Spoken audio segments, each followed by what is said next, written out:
Welcome to the Fear and Greed Business News Afternoon Report for Friday, the 3rd of November 2023. I'm Sean Aylmer. Every afternoon, we've got the 5 stories that happened today that you need to know about.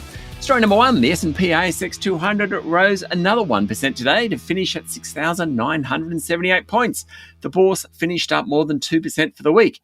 Real estate investment trusts and industrials did best today, while healthcare companies and financials also outperformed. Energy stocks did worst on the back of falling oil prices, while more defensive sectors like consumer staples, utilities and telcos underperformed. Driving the market in the past couple of days has been the decision by the US Federal Reserve to not lift interest rates and commentary that suggests there might not be any more rate rises in the world's biggest economy. CSL did well today, up 2.5%, as was Transurban. Goodman Group and REA were both up 2%, while Commonwealth Bank, Wesfarmers and Newmont, i.e. Newcrest, all rose around 1.5%. Treasury Wine Estates started trading again today after its announcement this week that it was spending $1.6 billion buying a Californian winemaker. Its share price fell 8.5%, the worst on the bourse. Best was Block, owner of Afterpay, after its September quarter earnings results overnight on Wall Street. It ended the day up 25%. Story number 2, today's Qantas AGM was a tense affair, with Chair Richard Goyder having his hands full in response to some pretty pointed questions around the share price, benefits to the Prime Minister's son, the use of loyalty credits, etc., etc. The remuneration report was the pointy end of the meeting, and 83% of shareholders voted against the report.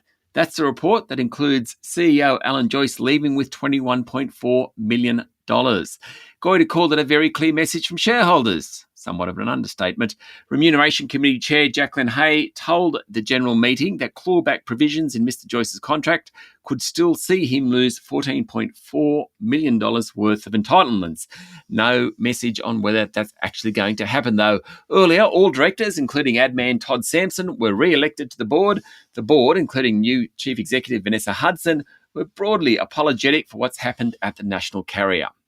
Story number 3, Macquarie Group's first half profit tumbled 39%, but that didn't prevent the board from agreeing to a $2 billion share buyback. Market volatility and fewer opportunities to buy and sell assets were behind the poor performance for the 6 months to the end of September. Net profit was down to $1.4 billion for that half year, below expectations. But Macquarie's share price closed up 1%. Given the global economic conditions, persistent inflation and geopolitical events, Macquarie will take a more conservative approach in coming months.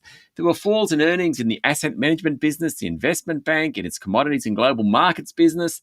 The Americas, Europe, Middle East, Africa and Asia now make up nearly 2/3 of Macquarie's income and roughly half of its 21,000 employees. Story number 4, Atlassian, the Wall Street-listed Aussie software company, this morning announced larger losses than expected, sending its share price down 10% in after-hours trading. The company's result wasn't a disaster. It made a net loss of $32 million for the September quarter, but it was worse than the June quarter when it lost $14 million.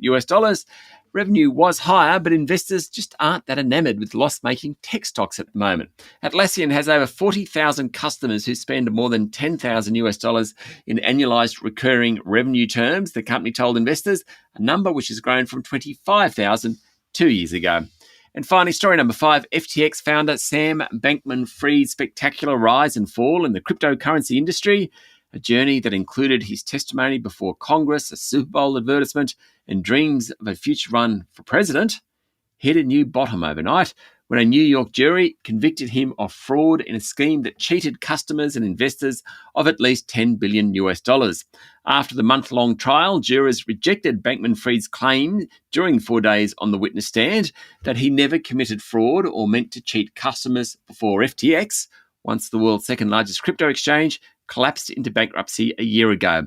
That's according to a report on Associated Press. US Attorney Daniel Sassoon said Bankman-Fried turned his customers' accounts into his personal piggy bank as up to $14 billion disappeared.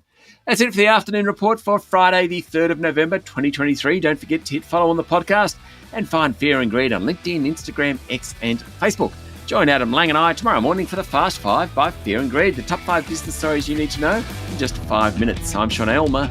Enjoy your evening.